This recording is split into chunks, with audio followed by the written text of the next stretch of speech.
Yeah man, Paro the vibes. Sa biyahe sa bus, story ni sa kalsada. Pasahero na ako gikan sa mawap, naog sa buhangin naglingkod sa likod. Dapit ningon siya student ko boss, pa SP lang. Anak ko na akay ID, ngompud na aragyud.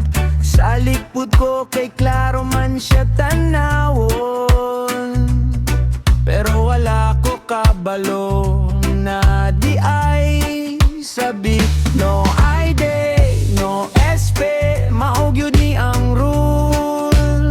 Kay kung walay ID, problema gyud mo follow. Nadapan sa tibong ko, F na sab ko, suspended na pud lesson learned gyud ko. Pag individual na gipangita ang ID ng guro ko, gamay kay walay napakita.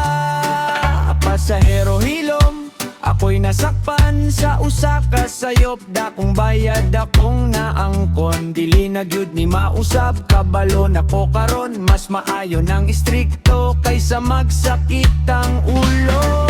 ID, no SP, sundo na to tanan.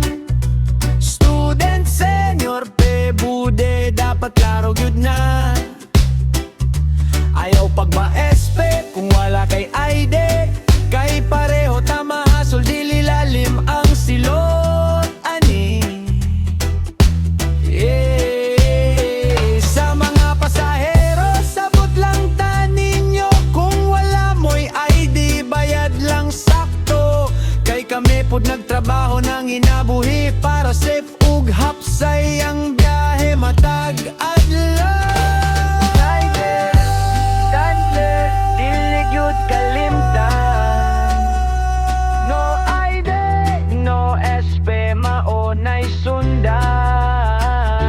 Salamat kaayo sa inyong pagsabot,